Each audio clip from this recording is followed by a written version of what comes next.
Saratoga, Part 2. This battle left Burgoyne in serious trouble. He lost many of his best officers, and his army was nearly out of food.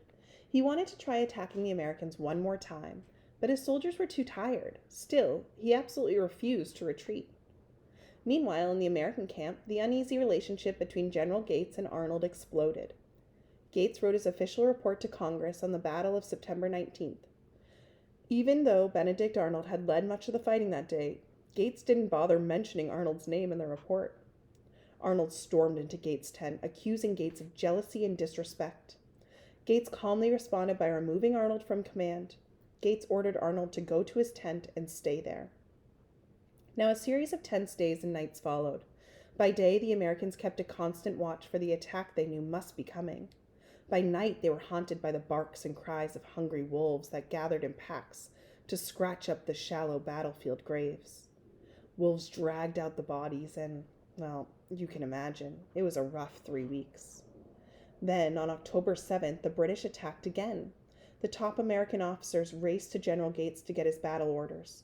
When Gates started naming the soldiers he wanted to send into battle, Benedict Arnold, who was supposed to be in his tent, interrupted with his opinion.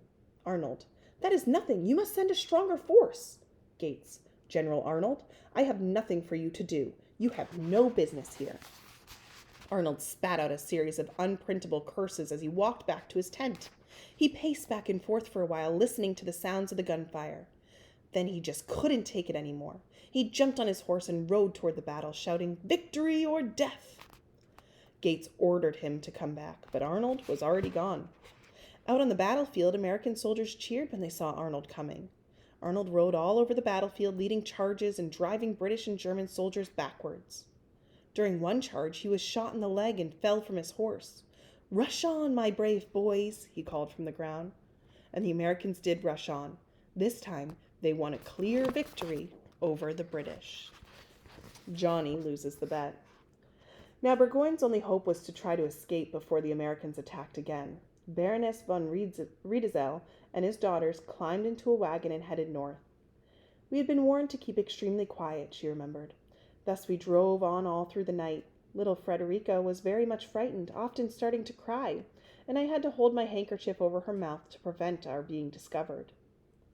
While all this was happening, a second British army finally got around to helping Burgoyne.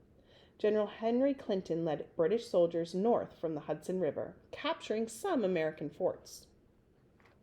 A British messenger named Daniel Taylor hurried toward Burgoyne with the good news.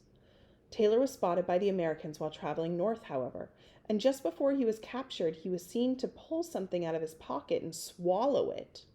The Americans forced Taylor to drink a nasty potion, which caused him to throw up, and out shot a silver bullet. Taylor tried to grab the bullet and swallow it again, but the Americans snatched it first. They unscrewed the hollow bullet, and inside was a note from General Clinton. Obviously, Burgoyne never saw that note. And by October 17th, Burgoyne's army was out of food. They could go no further. Gentleman Johnny took off the uniform he had been wearing for the past 16 days and put on a clean one. He wanted to look nice when he surrendered to the Americans.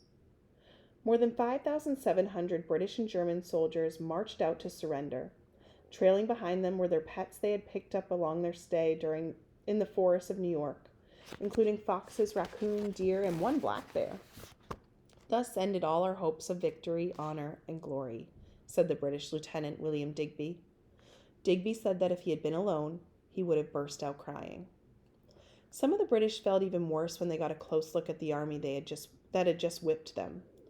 "Not one of them was properly uniformed," said a British soldier of the Americans. "But each man had on clothes in which he goes to the field, the church, or to the tavern."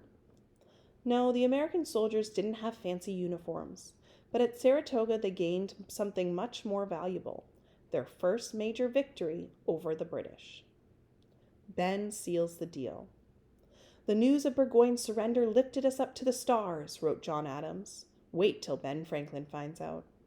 In early December, a carriage pulled up to Franklin's house in France. Franklin had been hearing rumors that General Howe had captured his hometown of Philadelphia. Franklin rushed up to the messenger. Franklin: "Sir, is Philadelphia taken?" Messenger: "It is, sir. But, sir, I have greater news than that. General Burgoyne and his whole army are prisoners of war." Burgoyne, a prisoner of war? This changes everything. After months and months of avoiding Franklin, France's King Louis and his officials finally agreed to work out a treaty with the United States. Franklin prepared for his big meeting with King Louis by hiring the best wig maker in Paris. No one showed up to see the king without a nice wig. Unfortunately, the wig maker made Franklin a wig that didn't fit. A Paris newspaper reported the scene. Franklin, perhaps your wig is too small? Wig maker, no, your head, sir, is too big.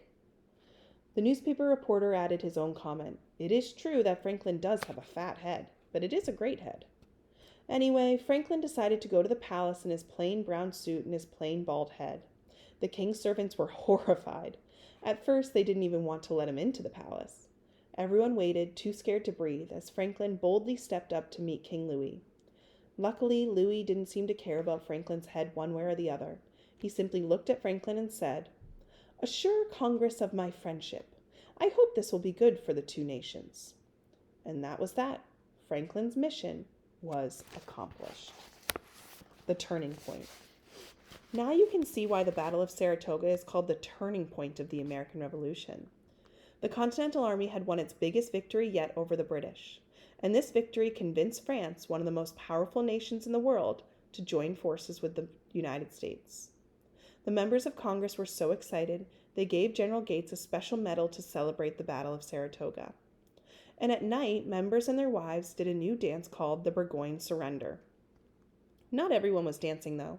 Stuck in a hospital bed in Albany, Benedict Arnold was recovering very slowly from his wound.